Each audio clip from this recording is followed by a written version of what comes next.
Welcome back. Welcome back to the show, Indestructible Souls. I am your host, Jonathan Beauregard. This is the podcast for mental wellness for African American men and boys. Today is a special show. It is actually a tribute show to not only to my late cousin, but primarily to my late brother, Robert Lamont Beauregard. So today is a special day in our family in that we have two family members that was born on July 10th, and both family members have been, have gone on ahead of us. I want to give a quick tribute to my cousin Nicole, who passed away tragically at the age of 21 in a car accident. I want to send some positive love to my aunt Kobina, to my uncle George, to my cousin Coco, and just know that, Nikki is always in my mind. She was, very special to me. Me and her had a special relationship, and we miss her.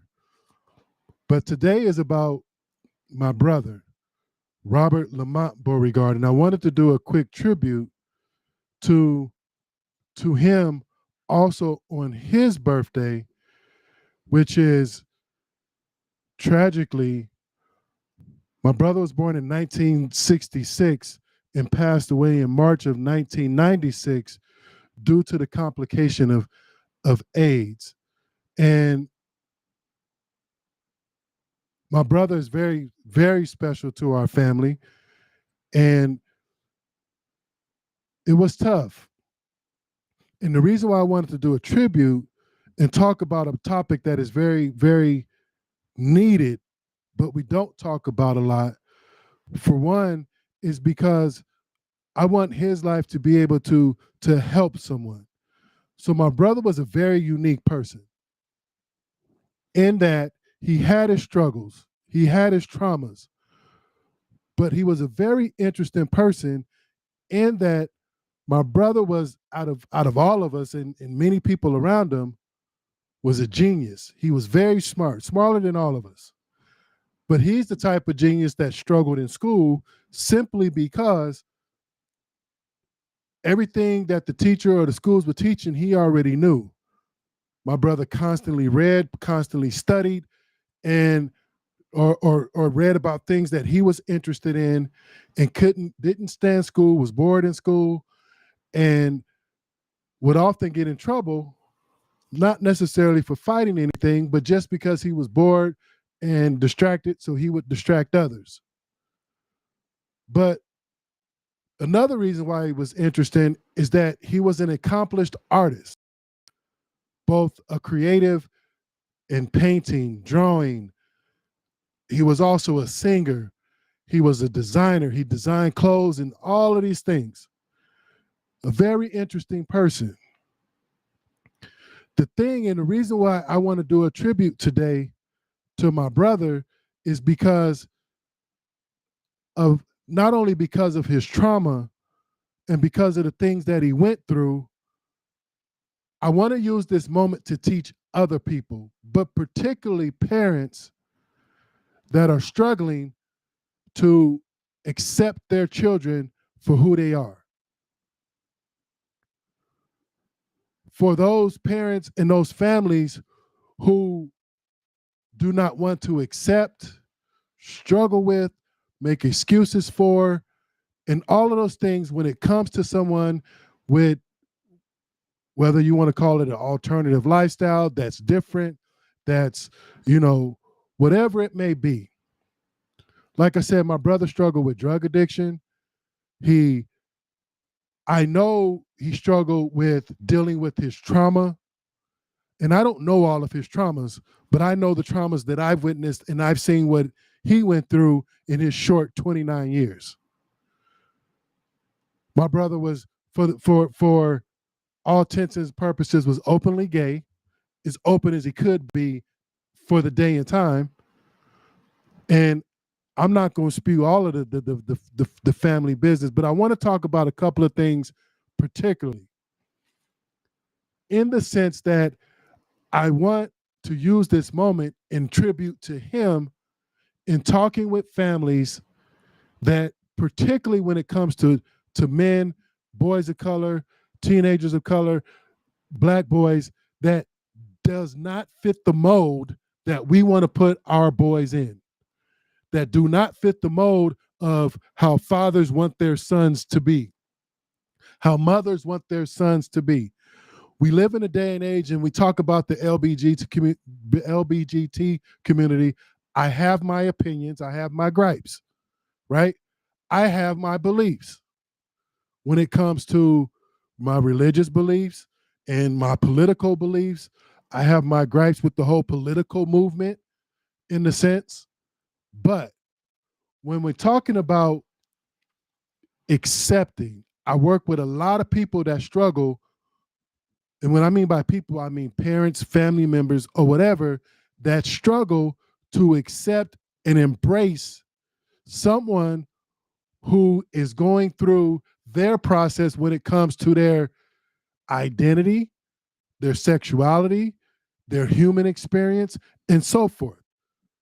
One of the things that I know, and I'm not an expert in the LBGT community, I know my experience, I know how I see the world.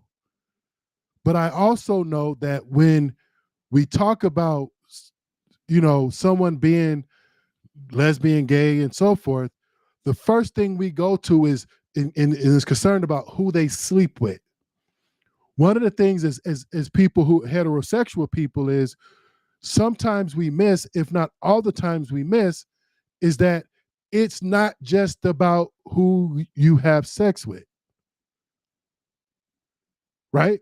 And so in understanding my brother, I believe that if he grew up in a different era, in this current era, he would have more allies. He would have a safe haven. He would have obviously more education, more support, and allowance to be who he was, whatever that was for him. One of the things that I know, and when we talk about the church, like I said, he was a singer, he was a choir director, he could sing with the best of them.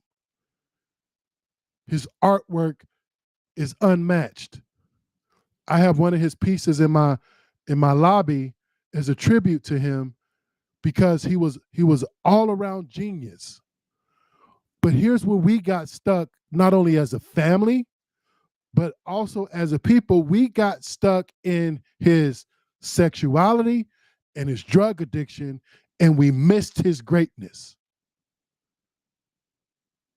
Now, we can argue what was his trauma, what was his issues. One of the things I know is that he experienced trauma. One thing I know, he struggled to find a safe haven.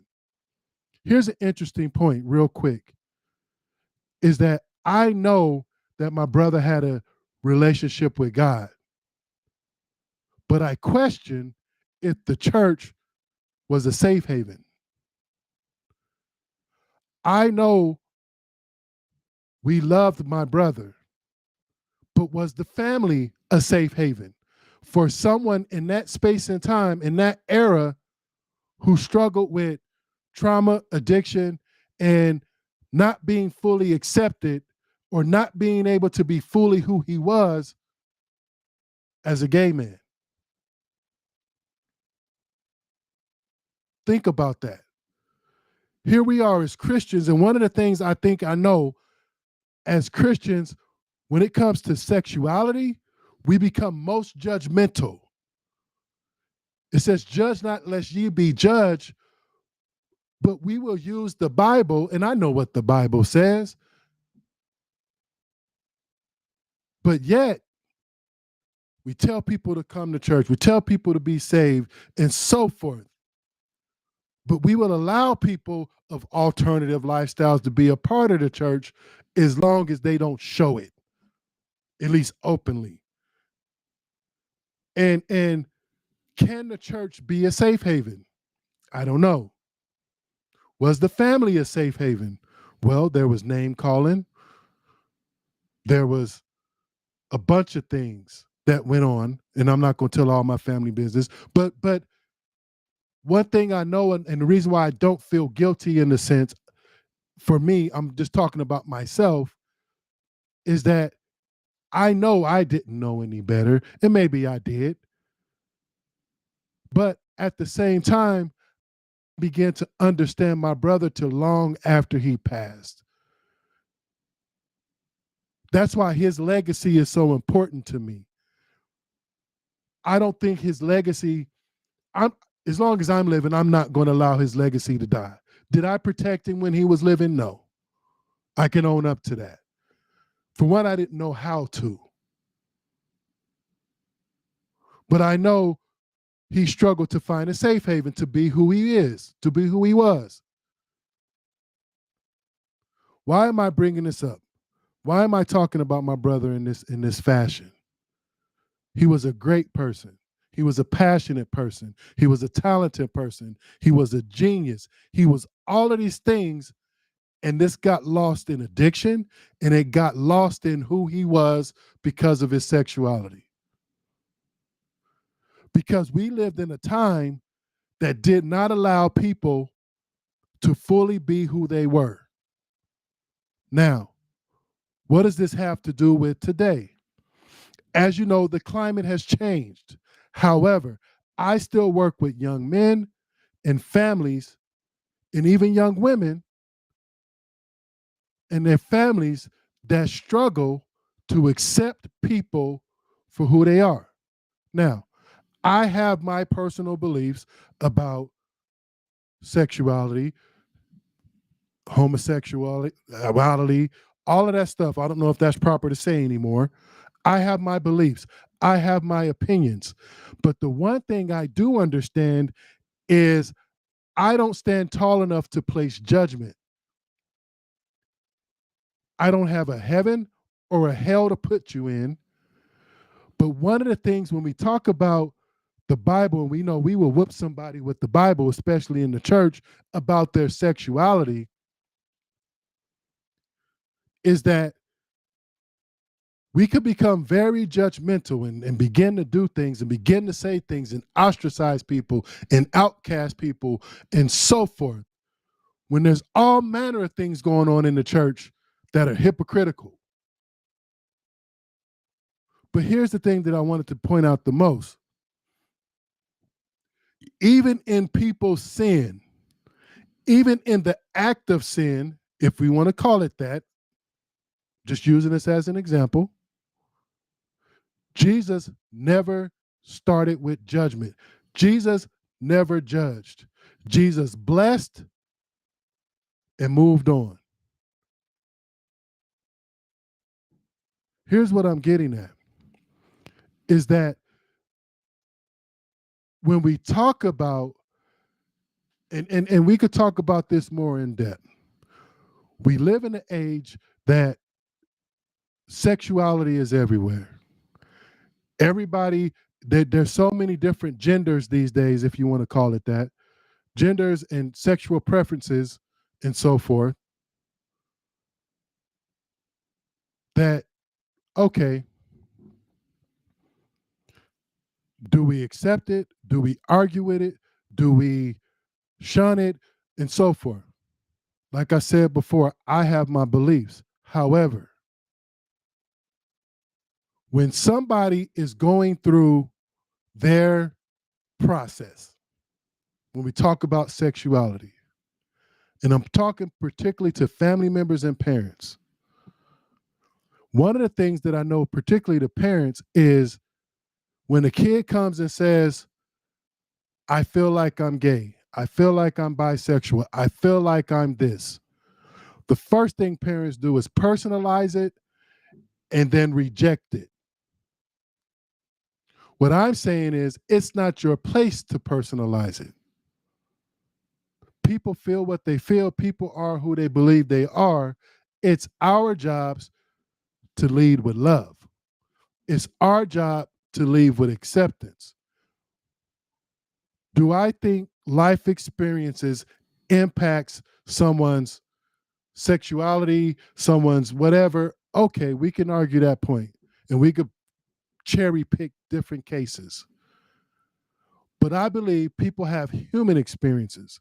I'm going to love the human being I'm going to love the person. I'm going to accept the person, whether or not what in terms of judgment, if there is judgment to be put on, because guess what? There's judgment on all of us. And when it comes to sexuality, and we want to place that as on the sin list, if it's not heterosexual, then we're all in trouble. In the sense that we've all done things, sex out of wedlock and so forth. So none of us are clean. None of us are beyond judgment. Here's what I'm asking in tribute of my brother, Robert Lamont Beauregard. Here's what I'm asking, particularly to those family members or those families that have someone that is going through the process of figuring themselves out in terms of gender identity and sexuality. My hope is that you provide a safe haven for them to go through their process. Doesn't mean you have to agree with it. It doesn't even mean you have to like it. My hope is that you provide safety first, understanding, acceptance, support, and love. That's it. It's not our place to judge. It's our place to provide safety. It's not our job to question it. It's our job to provide safety. It's not our job to ostracize, cast out, or demonize, or condemn anyone. It's our job to accept, love, and provide safety, understanding. And here's this: understand, for those of us who grew up in the church, not only some people are confused, what about the shame and the guilt that people go through because they've been told all their lives that it's a sin, that it's this, that, and the third?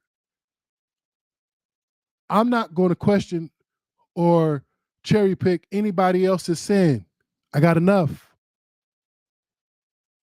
I'm hoping that I can be granted forgiveness. But one thing I know, and I learned and I began to understand, like I said, I didn't understand my brother until after he was gone, is that he needed a safe haven. He needed support. He needed acceptance, not conditional love, not support when you're only clean enough to come to church, and so forth. I could go down the list. I want to honor him today. I miss him. I miss his talent. I miss his voice.